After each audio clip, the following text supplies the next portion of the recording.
It was a night meant for joy. It was a celebration of life. But it ended in darkness.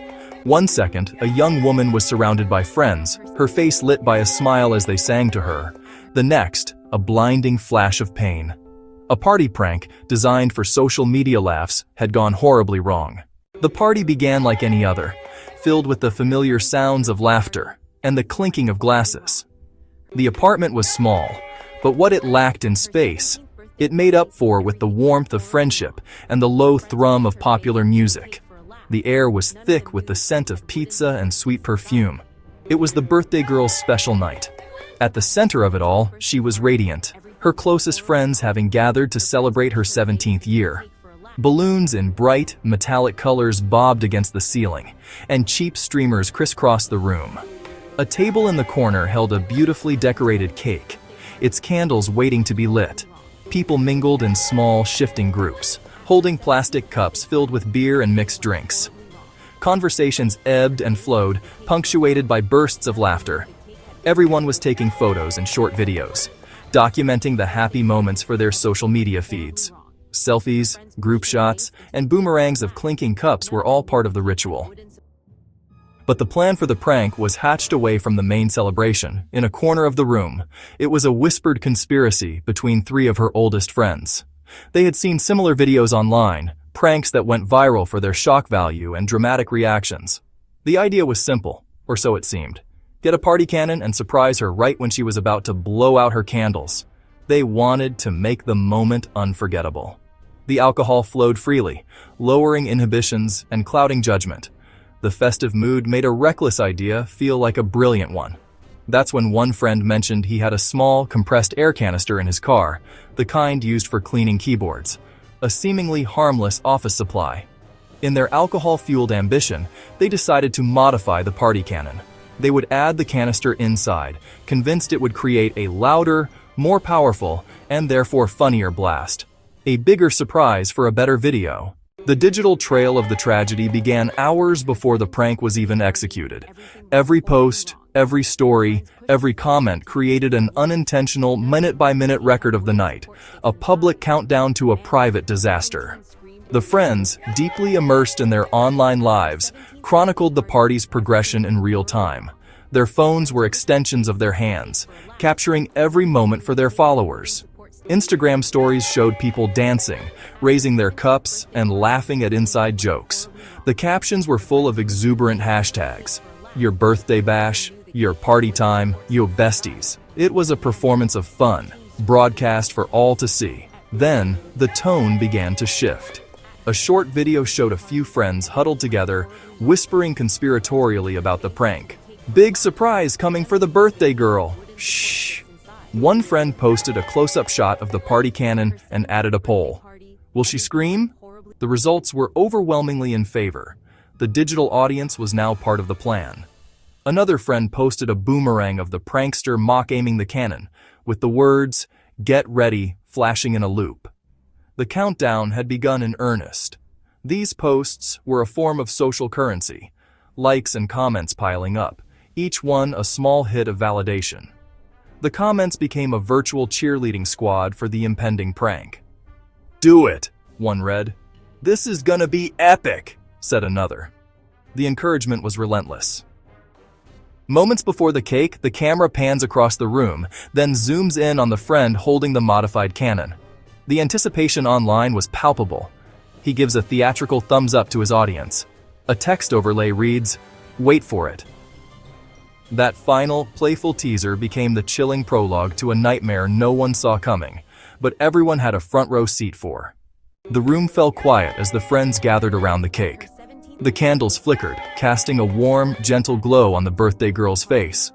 She closed her eyes, made a silent wish, took a deep breath.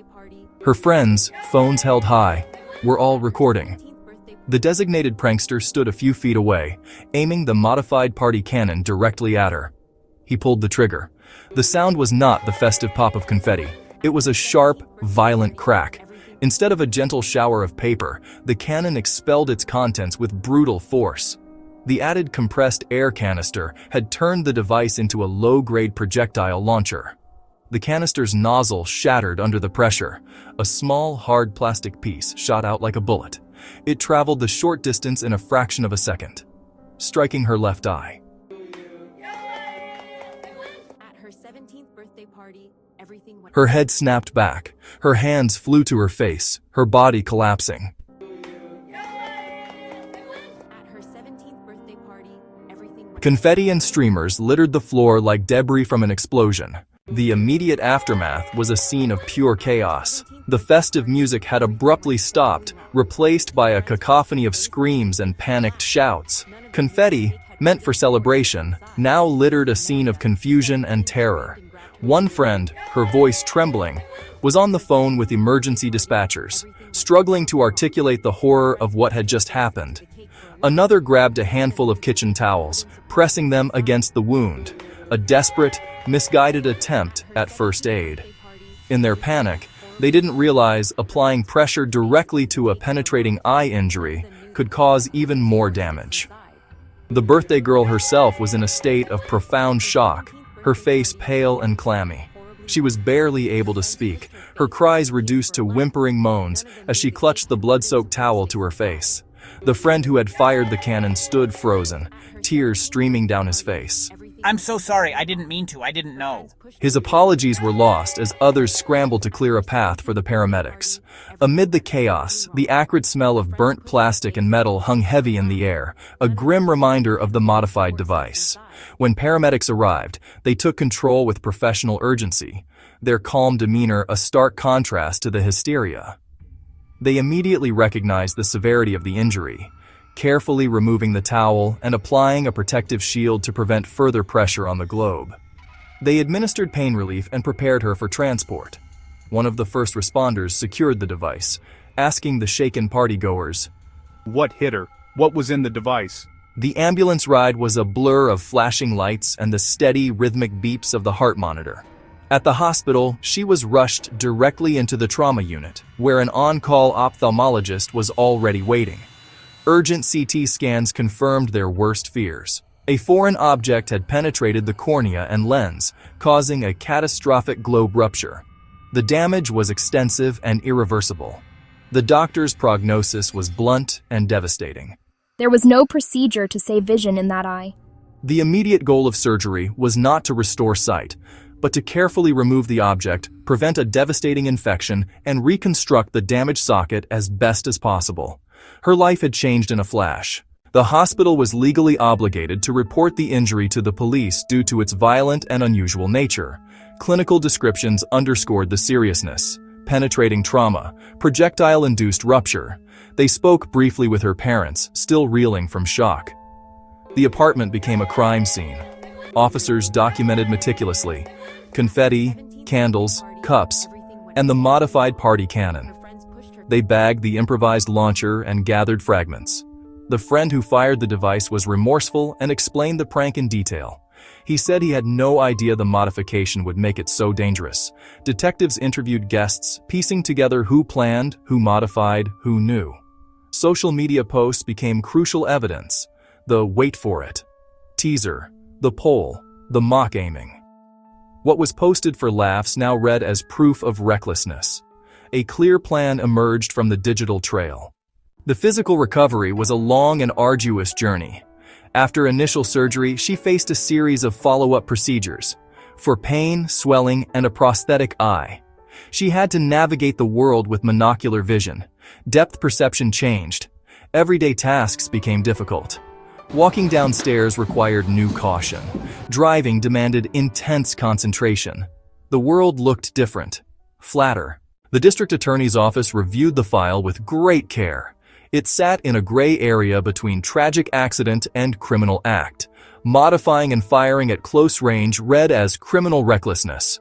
Prosecutors weighed charges that require no malice, only knowing disregard of substantial risk. A civil lawsuit sought compensation for medical costs, future care, lost wages, and suffering. The suit named the friend who fired the cannon, the planners, and the modifiers. Local media amplified the story.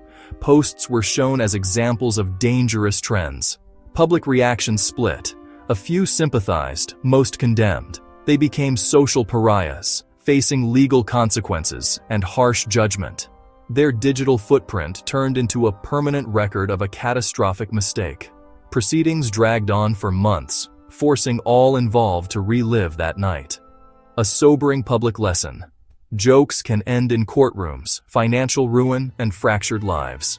A few seconds of video can define a lifetime of consequences, and the echo of a single decision can last for years. In the end, this story is not about monsters. It is about the devastating consequences of a single thoughtless decision. The desire for a laugh, amplified by the performative nature of social media, can blind us to obvious dangers. They were not evil. They were careless. Caught up in the moment. Before you plan a prank, before you hit record, pause and think. Ask, what is the worst-case scenario? Is a few seconds of laughter worth a lifetime of injury? If a prank escalates, be the voice of reason. This is a bad idea. Read warning labels. Do not modify devices. Even harmless objects can turn dangerous. This young woman's life is forever changed, and her story is a warning. She chose to share, not for pity, but to prevent this from happening to anyone else. Hold on to empathy and common sense. Make memories filled with genuine joy, not permanent scars. Be kind. Be safe. The best celebrations end with everyone going home whole.